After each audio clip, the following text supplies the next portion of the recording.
The first contraction hit as Dr. Collins adjusted the fetal monitor. Through the haze of pain, I watched my husband Travis pace near the window, his phone screen glowing against his face. Another wave of pain crashed through me, and I gripped the metal rails of the hospital bed until my knuckles went white. "Almost there, Mabel," Dr. Collins said, his voice steady and familiar. "The baby's heartbeat is perfect." I nodded, too focused on breathing to respond. 12 hours of labor had stripped away any pretense of dignity, but I didn't care. Our daughter was coming, and nothing else mattered. Travis kept pacing, his footsteps marking time between contractions. He hadn't looked at me once in the past hour, but I blamed it on nerves. First-time father jitters, I told myself. The same reason he'd been distant these past few months. Push, Mabel. Push now. The world narrowed to a pinpoint of pain and pressure. I screamed, pushed, and suddenly, there she was. Perfect. Beautiful. Real. "Congratulations," Dr. Collins said, placing her on my chest. "She's absolutely healthy." I counted her tiny fingers through tears, memorizing every detail of her face. "Travis, come see her. Come meet our daughter." He didn't move. "Travis?" When he finally turned, his face was hard, unrecognizable. "I want a DNA test." The room went silent. Even the machines seemed to hold their breath. "What did you say?" My voice came out as a whisper. "You heard me." He stepped closer, jaw clenched. "I want a paternity test. Now." The nurse froze, hands hovering over the blanket she'd been about to wrap around the baby. Dr. Collins straightened, his expression darkening. "Travis, this isn't the time or place," Dr. Collins started. "It's exactly the time and place." Travis cut him off, his voice rising. "Before any paperwork gets filed. Before any names go on birth certificates." I clutched our daughter closer, my body trembling. "How dare you? How fucking dare you? How dare I?" He laughed, a hollow sound that echoed off the sterile walls. "You're gone all hours with your cousin Sam. Always at his house, always having dinner with him and Emily. Did you think I wouldn't notice?" "Their family," I choked out. "They've been there for me while you've been working late every night for months." "Working late?" He sneered. "Is that what you tell yourself I've been doing?" The implications hit me like a physical blow. My arms tightened around my daughter, as pieces clicked into place. The late nights. The hidden phone calls. The growing distance. "Get out." My voice was steel. "Not until I get that test." Dr. Collins stepped between us. "Mr. Thompson, I'm going to have to ask you to leave. Now." Travis's face twisted. "You can't stop me from demanding a paternity test. It's my right." "Your rights don't include traumatizing my patient minutes after delivery." Dr. Collins's tone left no room for argument. "Leave voluntarily, or I'll have security escort you out." Travis's gaze locked with mine over Dr. Collins's shoulder. "This isn't over." "You're right," I said, surprising myself with how calm I sounded. "It's just beginning." He stormed out, leaving behind the acrid taste of betrayal and the first seeds of rage. I looked down at my daughter, peaceful despite the chaos around her, and made a silent promise. Whatever game Travis was playing, whatever his real motives were, he would regret this moment for the rest of his life. I would make sure of it. 3 days after bringing Sophie home, I found Travis's wedding ring on the bathroom counter. He hadn't worn it to work, hadn't even bothered hiding that fact anymore. The gold band sat there like a taunt, catching morning light through the window. I picked it up, feeling its weight, so much heavier than it looked. Behind me, Sophie's soft coos drifted from the nursery monitor. The sound steadied me, kept me from hurling the ring through the window like I wanted to. The front door clicked open downstairs. Travis's footsteps, too light, like he was trying to sneak in. I pocketed the ring and went to meet him. He froze at the foot of the stairs, briefcase in hand, tie loosened. Dark circles shadowed his eyes, but his shirt was freshly pressed. Someone had taken care to iron out every wrinkle. "Where were you?" I asked. "Working late.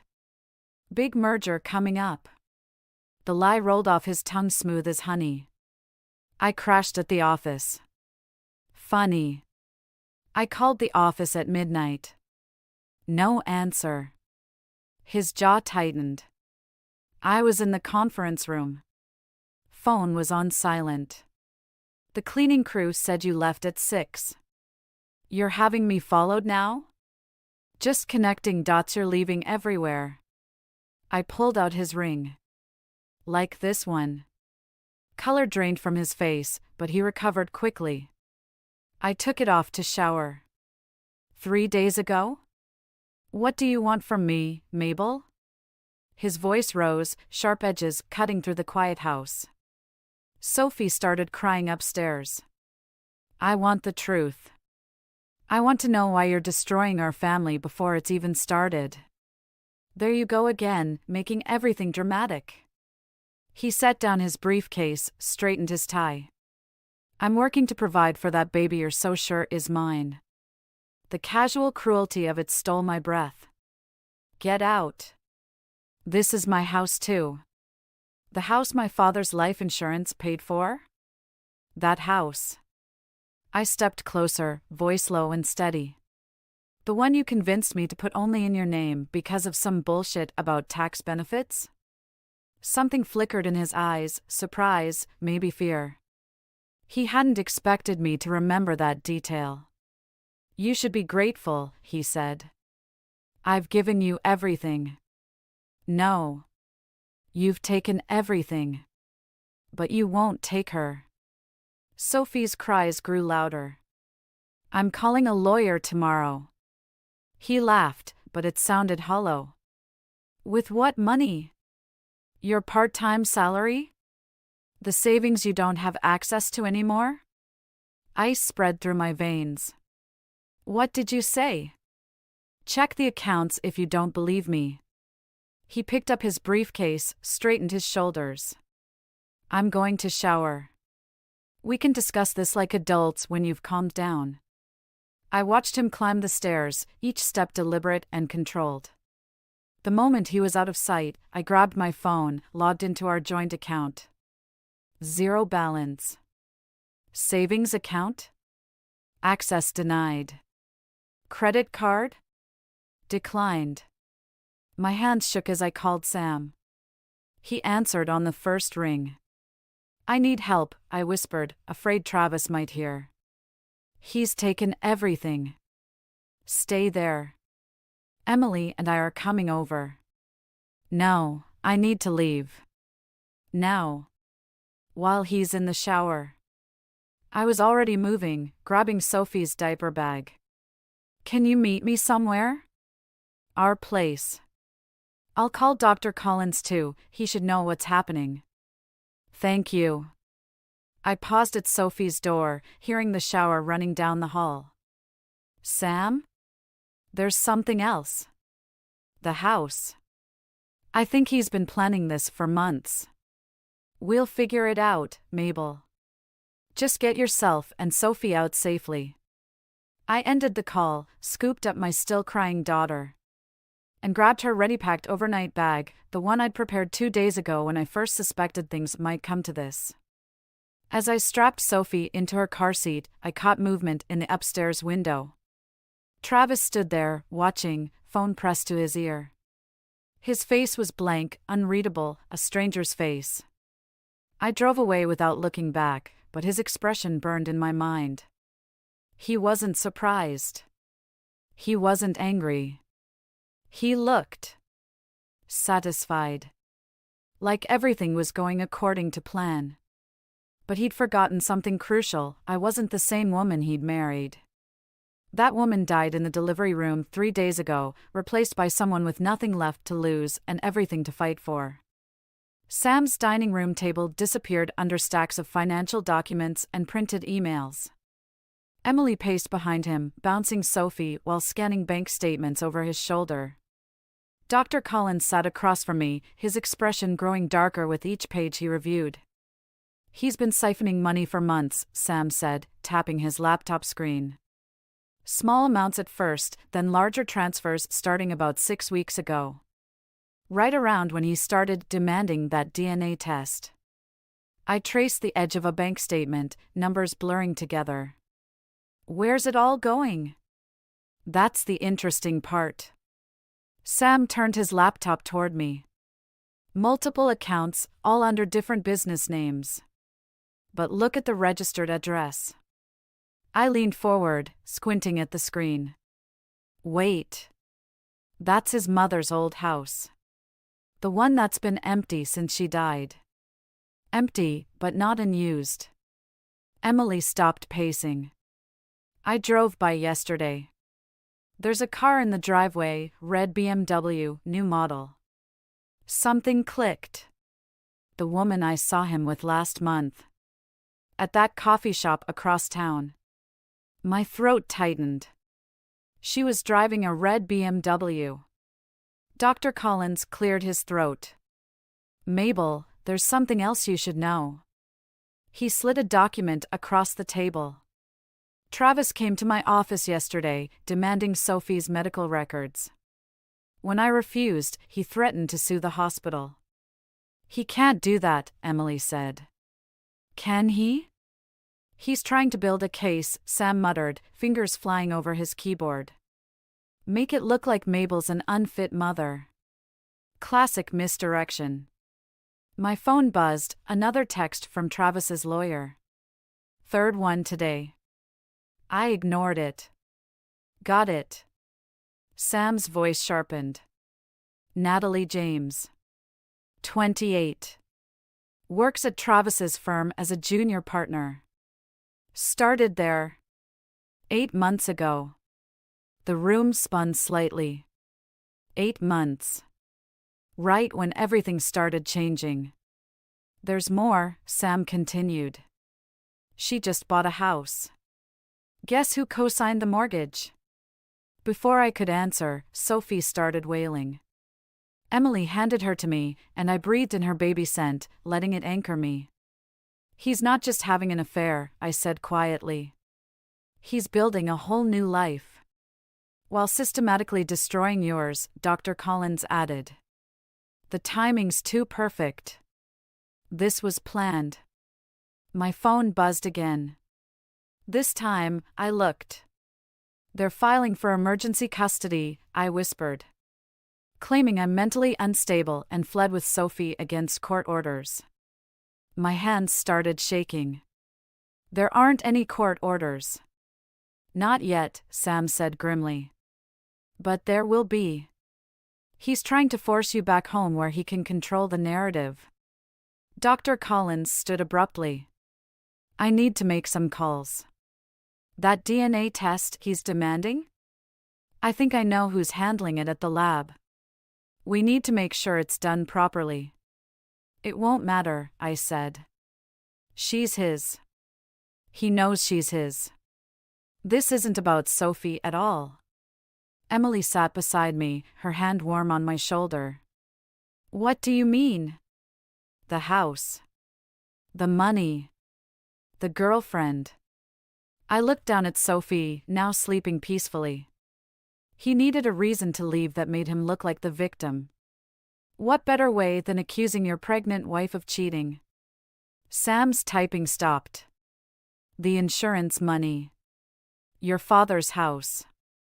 He can't touch either if he's the one who leaves you. But if I'm unfaithful? If I'm unstable? The pieces fell into place like a perverse puzzle.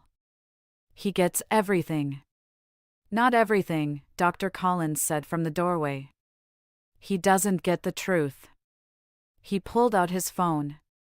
And I think it's time we shared that with Miss James. No. I stood, decision crystallizing. Not yet. First, we need to know exactly what we're dealing with. Sam, can you trace those accounts? Find out what he's really doing with the money? Already on it. Emily, that BMW, think you could get its license plate? Maybe follow it? She smiled. I knew those stalking skills from my single days would come in handy.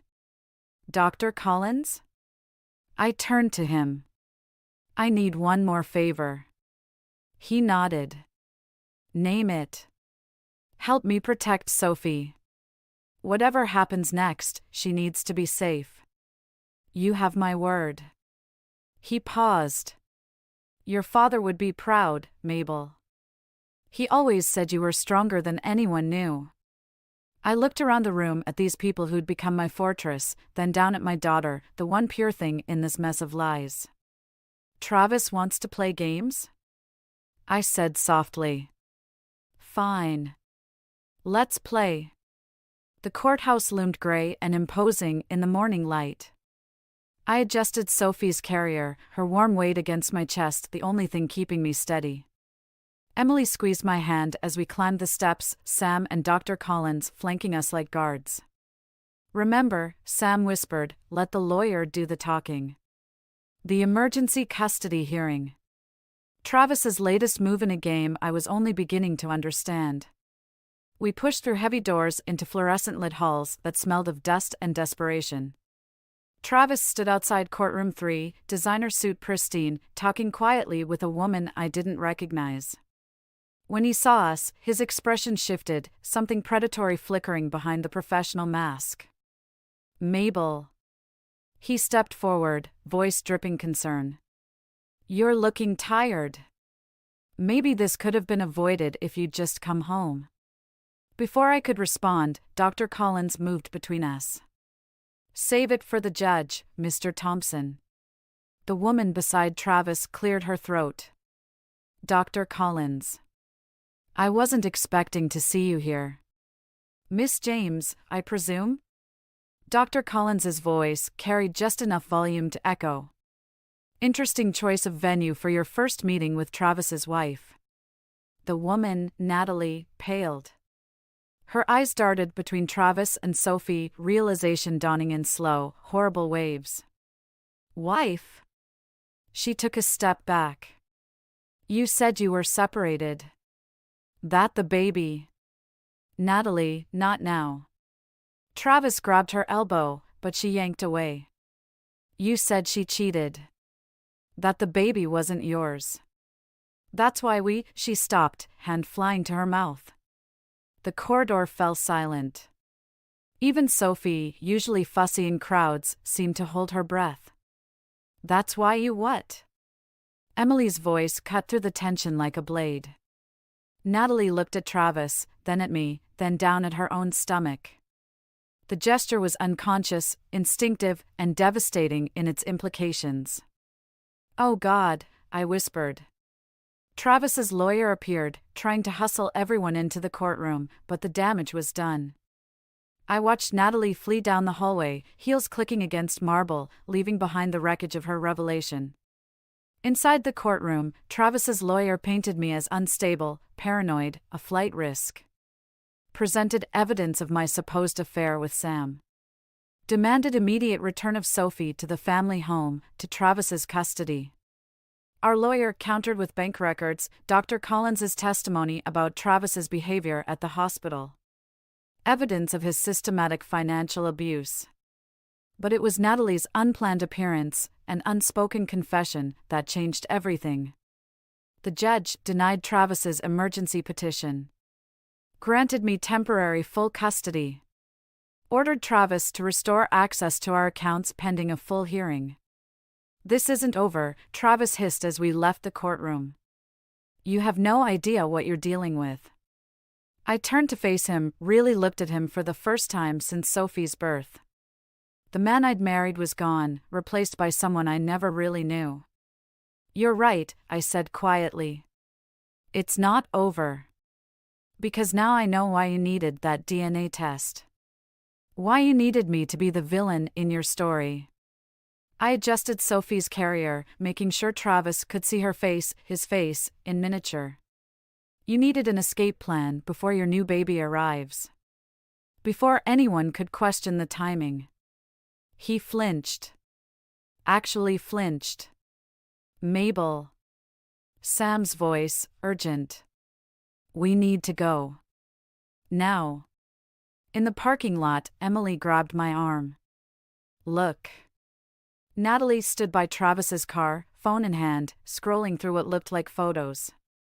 Even from a distance, I could see her hands shaking. Think she's finding out the truth? Emily asked. She's finding out his truth, I corrected. The same lies he told me, probably. The same promises. Sam checked his phone. My contact at the firm just confirmed Natalie's been promoted to full partner. Youngest in the company's history. Just like Travis promised me that house would be in both our names. I watched Natalie drop her phone, saw her shoulders start to shake. He's not just building a new life. He's recreating his old one. With upgrades. Dr. Collins joined us, carrying a thick envelope. The DNA results you never asked for, but Travis demanded. Proof Sophie is his, not that you needed it.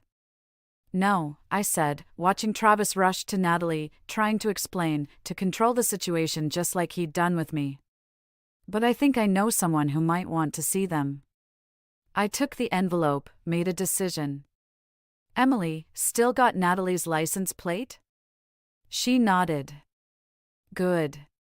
Because I think it's time she learned exactly what kind of man she's carrying a child for. The coffee shop was empty except for Natalie, who sat in the corner booth, both hands wrapped around a cooling mug. Her designer blazer couldn't hide the slight swell of her stomach. 3 months, maybe 4. I slid into the seat across from her, placed Sophie's carrier beside me. Natalie's eyes fixed on my daughter's sleeping face. She looks like him, she whispered. That's why he wanted the DNA test. To create doubt. I pulled out the envelope Dr. Collins had given me. But there isn't any. Her fingers trembled as she opened it, scanning the results. He told me you trapped him. That the baby wasn't his. She looked up, eyes red-rimmed. He said a lot of things. About the house in his mother's name? I watched her flinch. The joint accounts you opened together?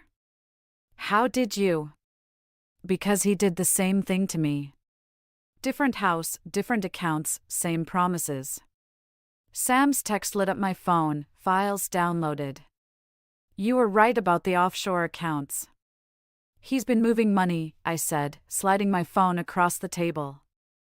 Look at the dates. Natalie scrolled through Sam's findings, color draining from her face. These transfers. They started right after I told him about, she pressed a hand to her stomach. Right after he started accusing me of cheating. I kept my voice steady. Right after he convinced you to sign those partnership papers. The papers that made him my supervising partner. Understanding dawned in her eyes. The ones that give him control over my cases, my clients. Your billable hours? Your partnership track? The pieces clicked together as I spoke them. Everything you've worked for? Her phone buzzed, Travis's face lighting up the screen. She silenced it with shaking hands. There's more, I said quietly. Dr. Collins found something in the hospital records. Something Travis tried to hide. Before I could continue, the coffee shop door chimed. Travis strode in, all polished confidence until he saw us together. His mask slipped for just a second, long enough to reveal raw panic. Natalie, don't listen to her. He reached for her arm.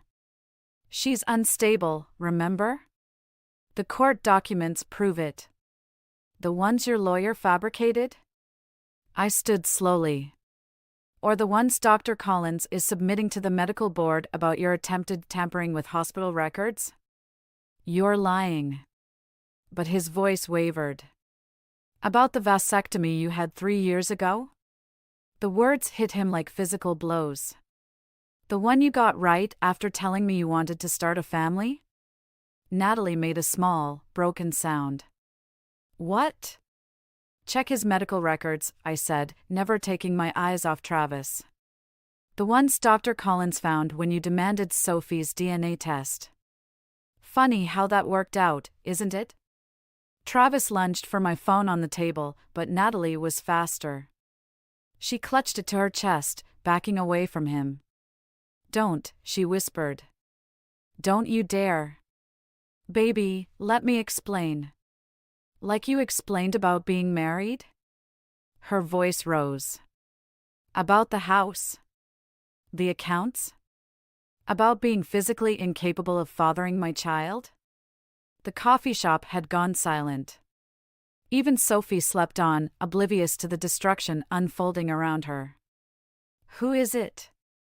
Natalie's question cut through the quiet. Which of my clients did you push me to work late with? Was it all just part of your plan? Travis's face hardened. You ungrateful bitch. Both of you. After everything I've given you. Given? I laughed, the sound sharp enough to make him step back. You've only taken. From both of us. But here's what you didn't count on. I nodded to the window where Sam stood, phone raised, recording everything. We're not playing your game anymore. Natalie straightened, wiped her eyes. I want a full audit of my cases. And a paternity test. She grabbed her bag. And Travis? My father's still on the ethics board. Thought you should know that. She walked out, head high, leaving Travis standing there as his carefully constructed world began to crumble. I gathered Sophie's carrier, paused beside him. You wanted a DNA test so badly? Congratulations. You just destroyed yourself with one. His response was lost in the sound of police sirens approaching, right on schedule, thanks to Sam's evidence of financial fraud. Sometimes, I realized, the best revenge isn't about getting even. It's about getting free. The police station's fluorescent lights cast harsh shadows across Travis's face as they led him away in handcuffs. Financial fraud. Evidence tampering. Attempted coercion.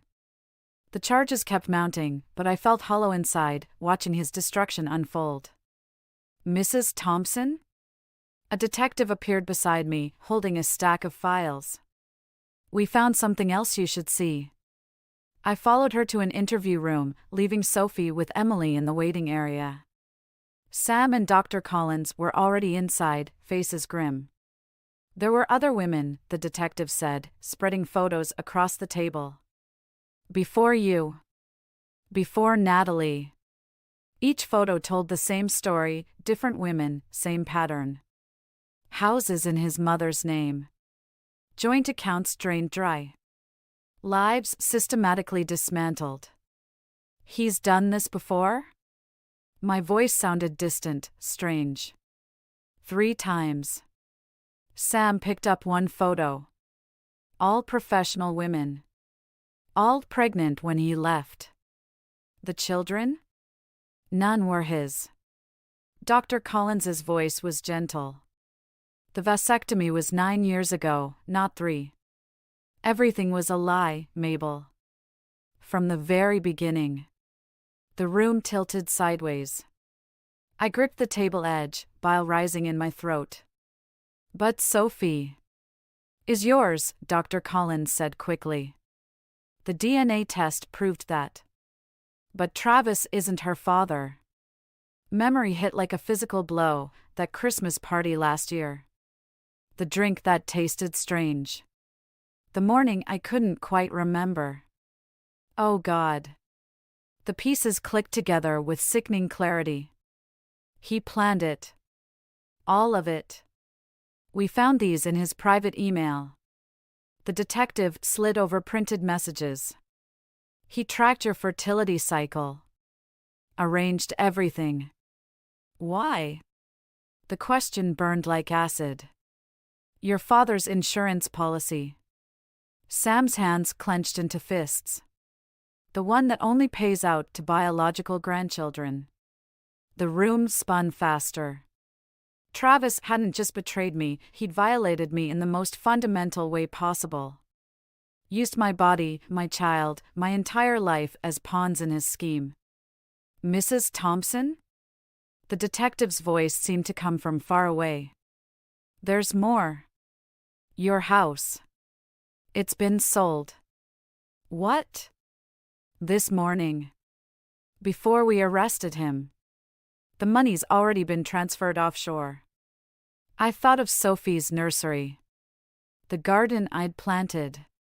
My father's old desk in the study. All gone. He can't. The deed was only in his name, Sam said softly. You have 72 hours to vacate. A laugh bubbled up, harsh, hysterical. So that's it?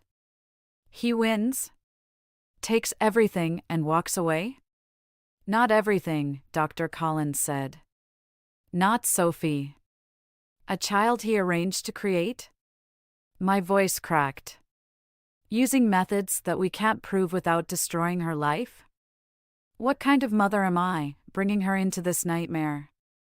Emily appeared in the doorway, Sophie fussing in her arms. The kind who'll protect her. The kind who'll make sure she never knows how she was conceived, only how fiercely she's loved. I reached for my daughter, but my legs gave out. Sam caught me before I hit the floor. We have enough to put him away for the fraud, the detective said. The other charges would mean telling Sophie the truth someday.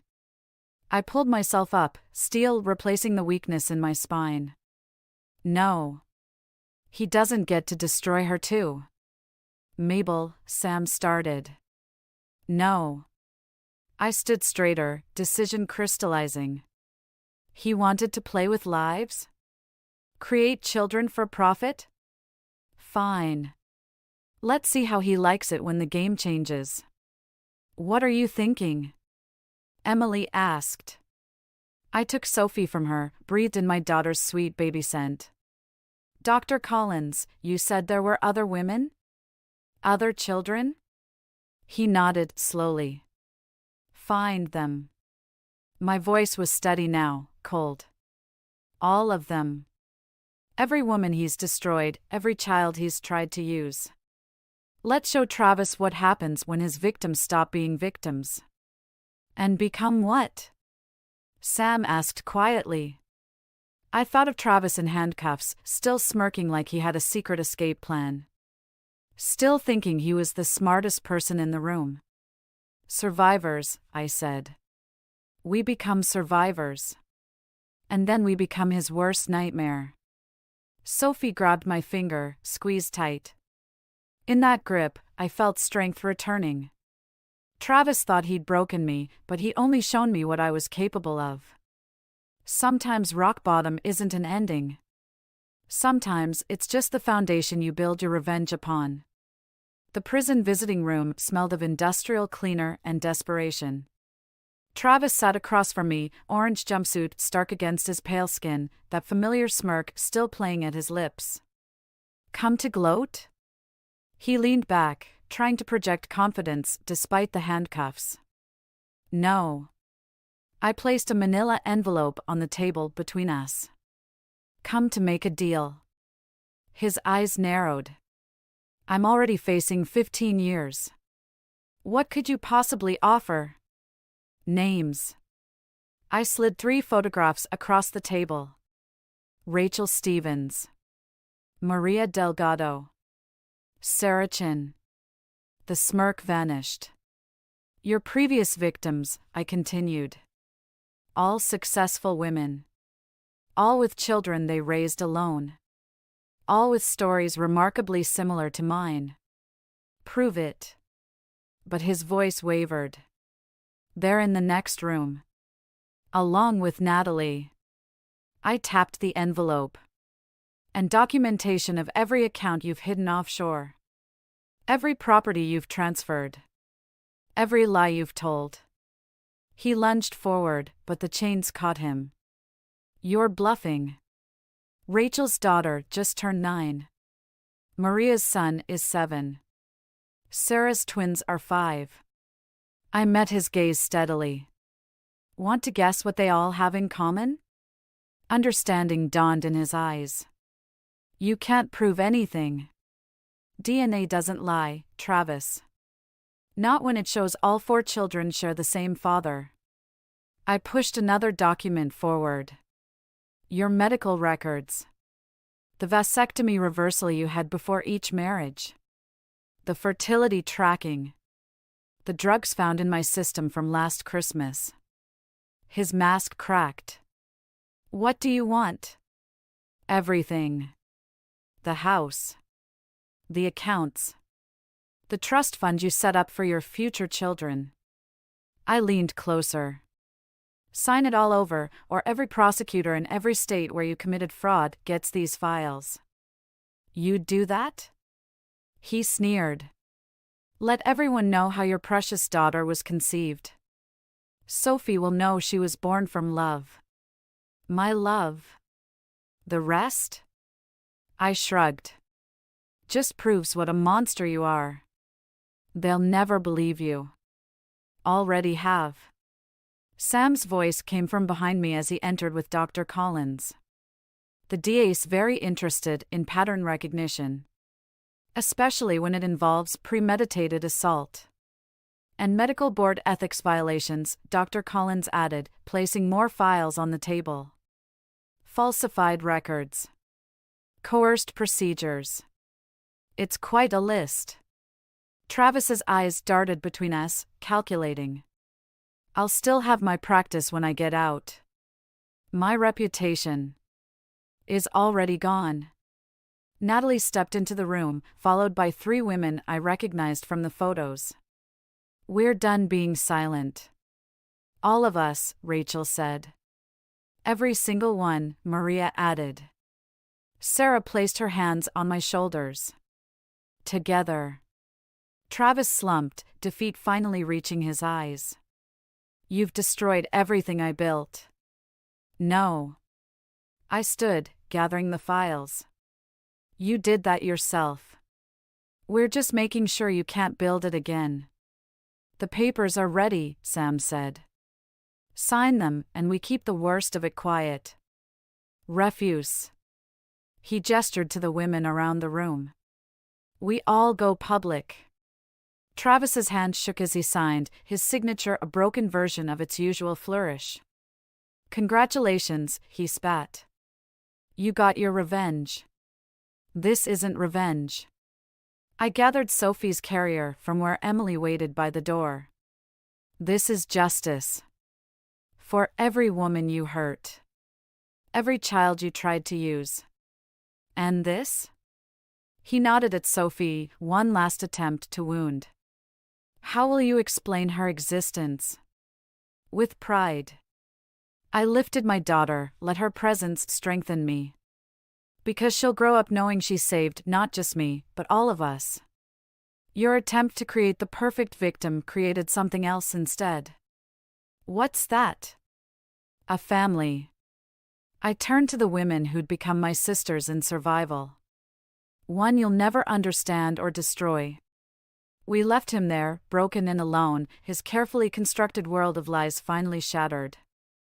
In the hallway, our children waited, for innocent lives he'd tried to use as pawns, now bound together by something stronger than DNA. Ready? Emily asked, holding the door. I looked at my newfound family, saw our shared strength reflected in each face. Yes. We all are. Sometimes the best revenge isn't about destroying your enemy. It's about building something beautiful from the ruins they left behind. The key clicked in my father's old desk, now sitting in the corner of my new home office. Inside, the manila envelope waited, final divorce papers, court documents, newspaper clippings about Travis's sentencing. A life dismantled, documented in cold legal terms. Sophie's laughter drifted through the open window, mixed with the voices of Rachel's daughter and Maria's son playing in the backyard. Sarah's twins had already gone home, but their artwork still decorated my refrigerator. Ready? Dr. Collins stood in the doorway, holding a leather-bound journal I'd never seen before. Almost. I closed the desk drawer without taking out the envelope. Some things were better left locked away. He sat across from me, placed the journal between us.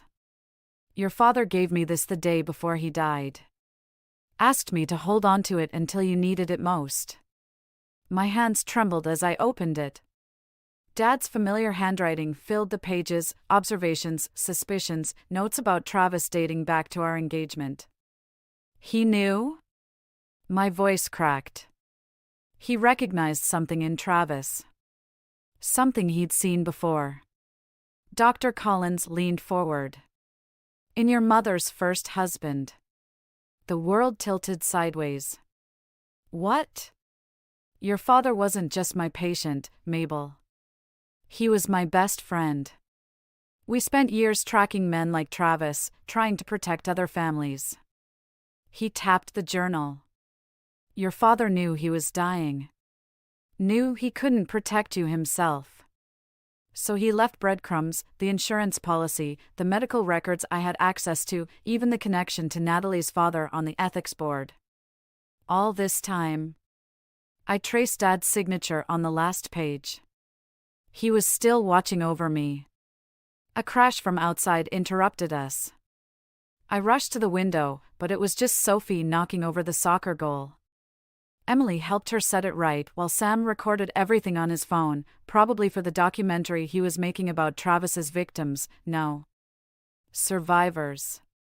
Your father would be proud, Dr. Collins said softly. Not just of how you survived, but of what you built afterward. He was right. The support group we'd started was helping other women recognize the warning signs. The foundation, funded by Travis's seized assets, provided legal aid to those trapped in similar situations.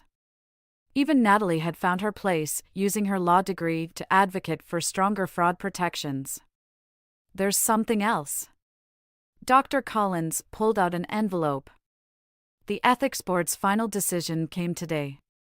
They're not just revoking Travis's medical license, they're reviewing every case he ever handled. How many? Dozens.